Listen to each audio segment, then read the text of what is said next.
डर सबको लगता है, लेकिन लोग दिखाना नहीं चाहते। जो लोग कहते हैं कि मैं निडर हूं, मुझे डर नहीं लगता, वो सबसे ज़्यादा डरने वाले हैं। अगर ये कहानी सुनने के बाद आपको डर लगने लगे तो कमेंट में ज़रूर लिखिएगा आई एम स्कैर्ड। साल 1986 का वह ठंडा महीना था। उत्तर प्रदेश के एक छोटे से कस्बे थमसाबाद के उत्तरी हिस्से में स्थित थी एक पुरानी खंडरनुमा हवेली। भारी भरकम दरवाजे, खिड़कियों पर लोहे की सलाखें और छतों पर उभरे हुए काले काले पीपल के पेड़। पूरे कस्बे में इस हवेली का नाम लेते ही बच्चे तो क्या, बड़े भी सहम जाते थे। इस हवेली को लोग भूतिया हवेली कहते थे। कोई इधर गलती से भी नहीं भटकता था। कहते थे रात के समय वहां अजीब सा शोर सुनाई देता था। हवेली के बचे कुचे कमरों में रोशनी झपकती थी, मानो कोई लालटेन लिए टहलता हो। लोगों ने कई बार किसी साए जैसी चीज को यहाँ पे आते जाते देखा है। उसी कस्बे में रहते थे अनिल वर्मा, उनकी पत्नी सुनीता और 10 साल की बेटी प्रिया। अनिल की सरकारी नौकरी थी। उन्हें दफ्तर से थमसाबाद में स्थानांतरण मिल गया। सरकारी मकान न होने के कारण उन्हें मजबूरन हवेली के सामने स्थित किराए के मकान में रहना पड़ा। प्रिया तेज दिमाग मगर थोड़ी डरपोक थी। स्कूल से घर आते समय वह हमेशा हवेली को कौतूहल से देखती थी, मगर पास जाने की हिम्मत कभी नहीं हुई। उसकी माँ बताए बिना सुबह शाम हवेली के सामने दिए जलाकर भगवान से परिवार की सलामती की दुआ करती थी।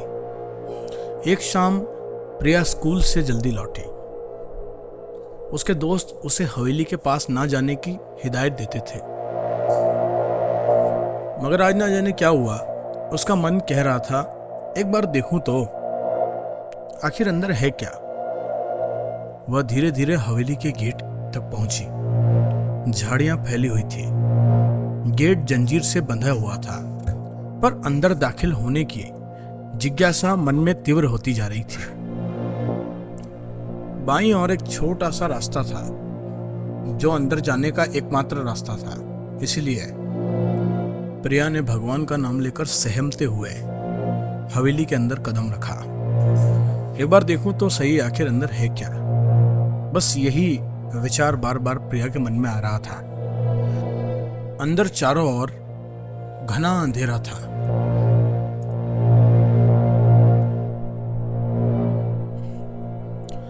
और अंदर दाखिल होते ही प्रिया ने धूल और मकड़ी के जाले देखे। एक जगह टूटे हुए शीशे पड़े थे।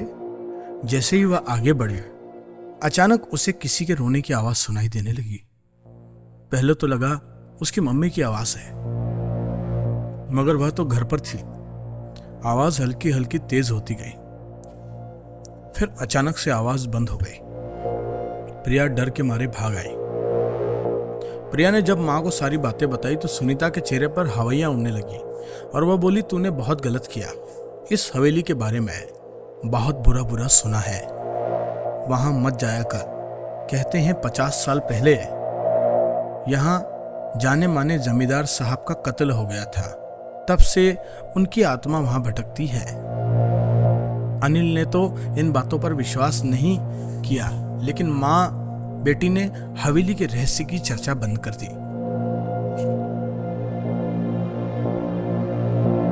रात को अचानक प्रिया की नींद खुली, जैसे किसी ने खिड़की से आवाज दी हो, प्रिया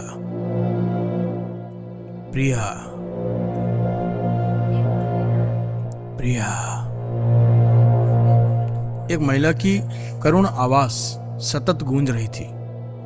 डर के मारे वह चादर में छुप गया और ऊपर से उसने मुंह भी चादर से ढक लिया। अगली सुबह सामने वाले मकान में रहने वाले बुजुर्ग रामलाल जी जब चाय पी रहे थे तो बोले, बिटिया रात को तू खिड़की पे थी क्या? मैंने उजाले में कोई सफेद साया देखा था। सुनीता की चिंता और गहरी हो गई।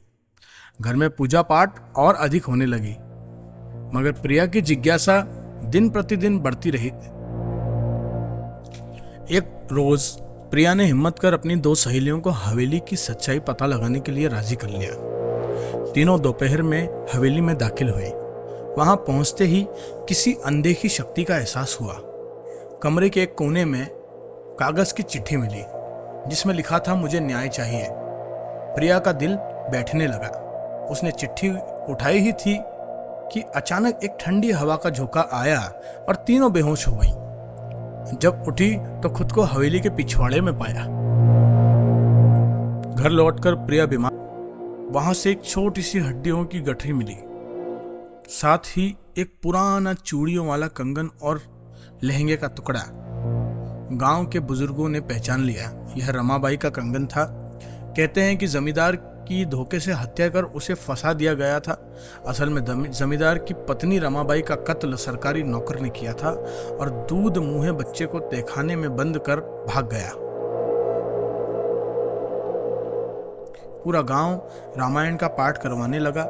रमाबाई की आत्मा को न्याय दिलाने के लिए पंचायत बैठी। तहखाने से मिली हड्डियों का विधि पूर्वक अंतिम संस्कार हुआ। धीरे धीरे प्रिया की तबीयत ठीक होने लगी। अगली पूर्णिमा की रात डराने के लिए सुनाते हैं। कहते हैं, जहां अन्याय हुआ हो वहां आत्माएं भटकती हैं, पर जब न्याय हो जाए तो वे मुक्ति पा जाती हैं। यह पूरी कहानी एक सच्ची घटना पर आधारित है। अगर आपके साथ भी कुछ ऐसा हादसा हुआ है तो आप हमें कमेंट में बता सकते हैं, उस पर हम जरूर वीडियो बनाएंगे। और ऐसी ही वीडियोस को सुनने के लिए हमारे चैनल को सब्सक्राइब करें और सावधान रहें, सतर्क रहें।